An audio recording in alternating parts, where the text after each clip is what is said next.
Assalamualaikum warahmatullahi wabarakatuh. Selamat pagi, salam sehat. Semoga kalian dalam kondisi sehat. Pada pagi hari ini kita ketemu lagi dengan pelajaran IPS. Masuk pada bagian yang ketiga.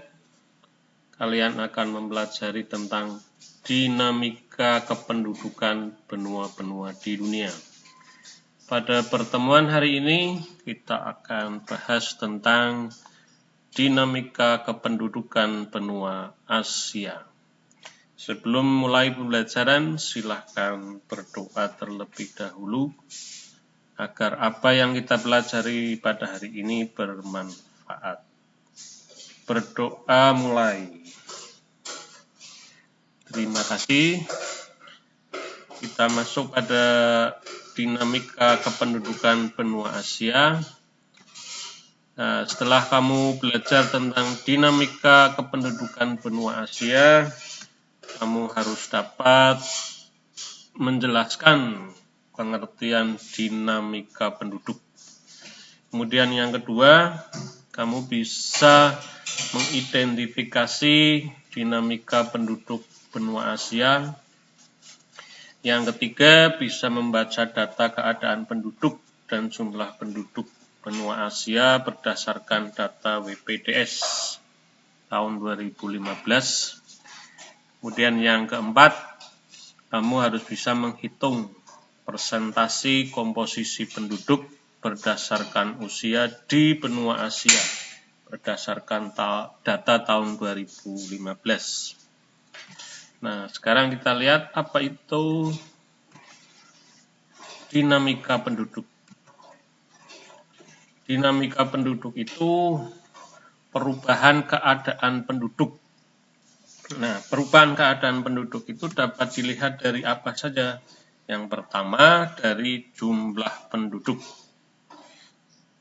Yang kedua, dilihat dari distribusi atau persebaran penduduk. Dan yang ketiga, dilihat dari komposisi penduduk. Nah, mari kita lihat, pelajari satu persatu, dimulai dari jumlah penduduk. Nah, faktor apa yang mempengaruhi jumlah penduduk? Yang pertama adalah adanya kelahiran atau natalitas. Yang kedua, adanya kematian atau mortalitas. Dan yang ketiga adalah terjadinya perpindahan penduduk atau migrasi. Itulah tiga hal yang mempengaruhi naik turunnya jumlah penduduk di suatu tempat. Dalam hal ini adalah benua Asia. Tapi ini juga berlaku di benua-benua yang lainnya. Nah, sekarang kita lihat bagaimana distribusi atau persebaran penduduk. Nah, persebaran penduduk itu sama dengan tingkat kepadatan penduduk. Di benua Asia, tingkat kepadatan penduduk tidak merata. Ya. Ada region atau daerah-daerah yang penduduknya padat, tapi di daerah-daerah atau region yang lain penduduknya masih jarang. Kemudian kalau kita lihat komposisi penduduk itu mengelompokkan atau menyusun penduduk berdasarkan kriteria tertentu. Nah, misalnya dikelompokkan berdasarkan umur. Nah, kalau berdasarkan umur, misalnya dikelompokkan dari umur 0 sampai 15 tahun. Nah, itu dikelompokkan sebagai usia yang belum produktif. Kemudian dari 15 sampai 65 tahun itu termasuk usia produktif. Sedangkan yang umurnya lebih dari 65 tahun itu tergolong penduduk yang tidak produktif. Nah, kalian masuk golongan yang mana? Ya, diingat-ingat umurnya. Yang kedua, bisa dilihat dari kebudayaannya. Yang ketiga, bisa dikelompokkan berdasarkan agama, jenis kelamin, mata pencaharian, tingkat pendidikan, atau bisa juga berdasarkan etnik atau kelompok masyarakat, atau juga bisa berdasarkan ras.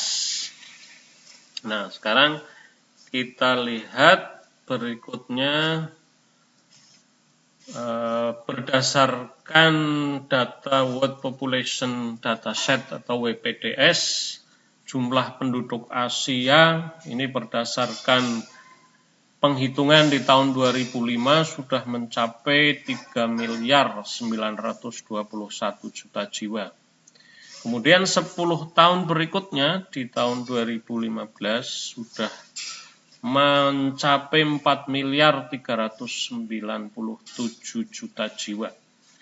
Nah, dalam 10 tahun kalau kalian lihat datanya akan terjadi kenaikan yang cukup luar biasa, yaitu sebesar 476 juta jiwa.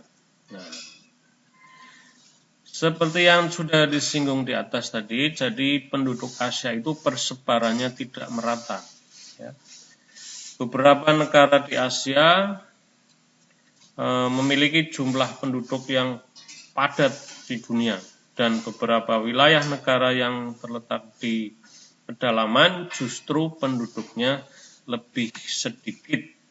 Nah, saya contohkan misalnya salah satu negara Asia yang memiliki jumlah penduduk paling banyak adalah Cina. Kemudian yang kedua India. Nah, negara kita Indonesia itu berada di posisi yang ketiga. Nah, berapa jumlah penduduk Cina ini berdasarkan data di tahun 2015 sudah mencapai 1.372 juta jiwa. Sedangkan India mencapai 1.314 juta jiwa. Nah, Indonesia sudah mencapai 256 juta jiwa. Nah, berikutnya komposisi penduduk. Kalau dilihat dari ras, ya, ras itu bisa diartikan ciri-ciri fisik yang bisa dilihat.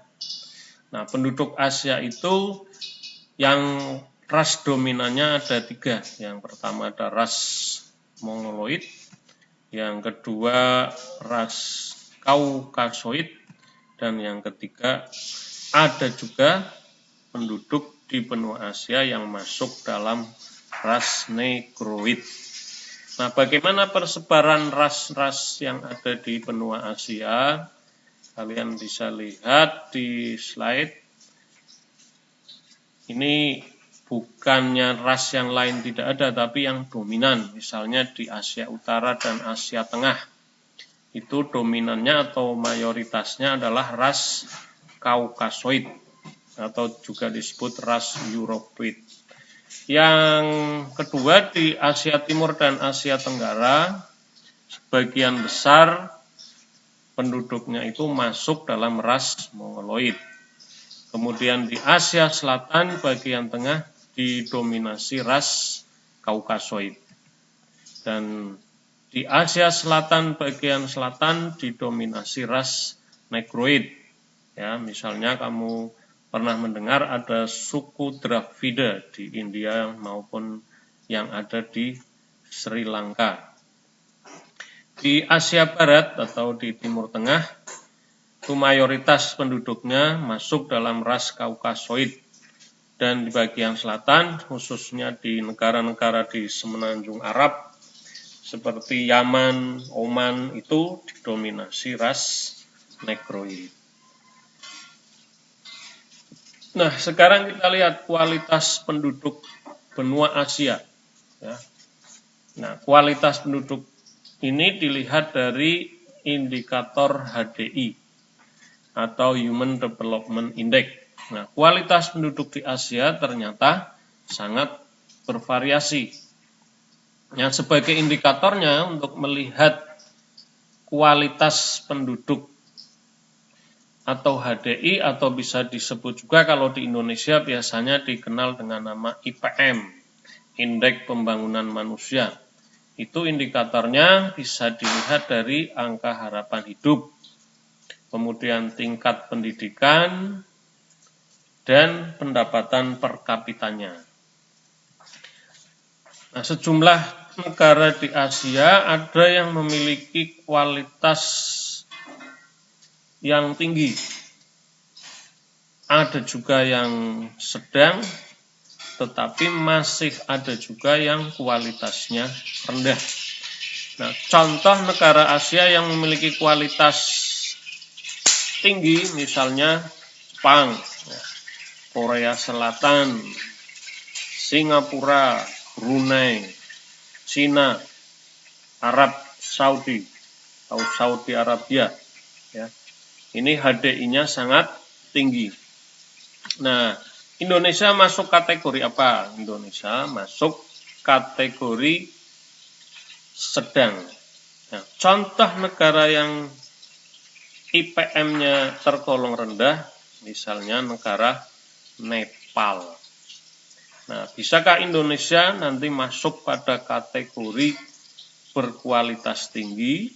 Bisa saja, kalau nanti indikatornya naik. Nah, indikator yang sudah tadi disebutkan, misalnya pendidikannya, pendapatan per kapitanya, angka harapan hidupnya semakin tinggi, maka kategori Indonesia kualitas manusianya juga akan naik.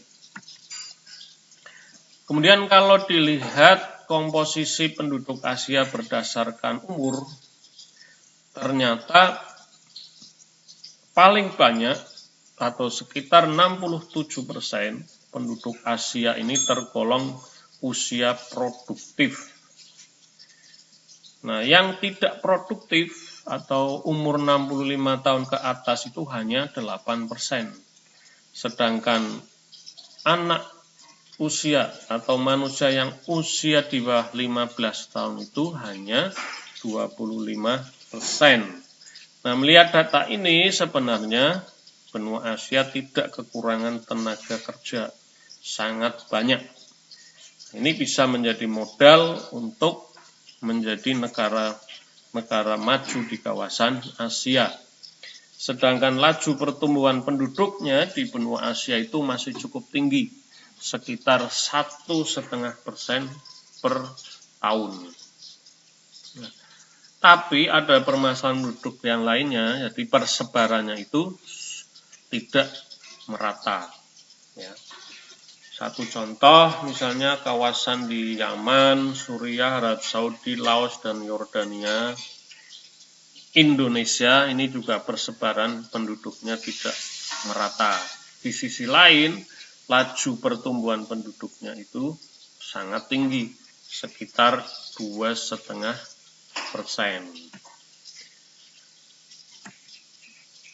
Nah, ini saya sajikan di slide ya.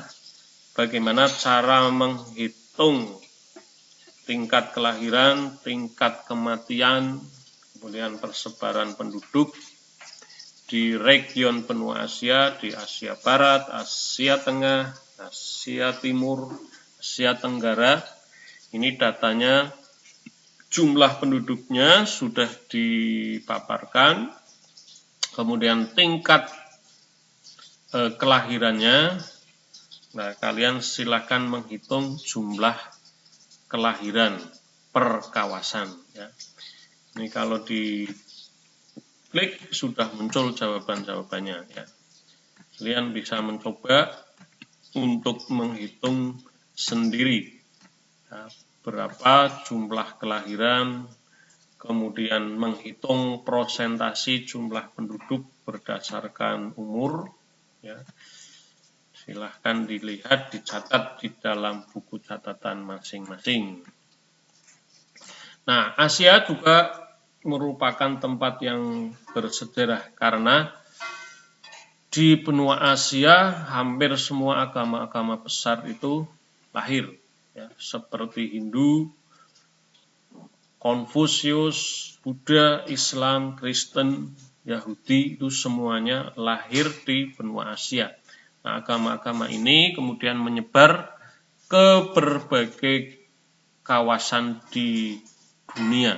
Jadi kita patut berbangga karena kita termasuk dalam kawasan benua Asia dan menjadi tempat lahirnya agama-agama besar di dunia. Nah, dari karya seni juga kita tidak kalah. Benua Asia, ya, penduduknya banyak menghasilkan karya-karya seni yang luar biasa dalam bentuk literatur, musik, keramik, kaligrafi, lukisan, dan lain sebagainya. Ini semuanya ada di benua Asia. Demikian tentang dinamika penduduk Asia dilihat dari berbagai faktor. Nah, sebagai latihannya silahkan kamu beraktivitas, baca buku paket, kemudian kamu cari jawaban-jawaban permasalahan yang saya sampaikan. Ya. Khusus pertemuan hari ini kita bahas, ya, kamu cari di internet atau di buku paket tentang Human Development Index atau IPM di benua Asia. Nah, yang pertama kamu menjelaskan apa itu Human Development Index. Yang kedua, kamu identifikasi kualitas penduduk benua Asia berdasarkan HDI. Kemudian yang ketiga, silahkan kamu menganalisis komposisi penduduk benua Asia berdasarkan ras yang dominan. Ya. Karena ini pertemuan pertama setelah PTS, aktivitas individu ini kamu tulis saja di buku catatan, tidak usah diupload di dalam Classroom. Terima kasih atas perhatiannya. Kita tutup pertemuan pada pagi hari ini. Assalamualaikum warahmatullahi wabarakatuh. Nah, setelah kamu menyaksikan, membaca slide yang sudah ada, jika ada pertanyaan silahkan ditulis di dalam Classroom atau bisa melalui grup WA. Terima kasih.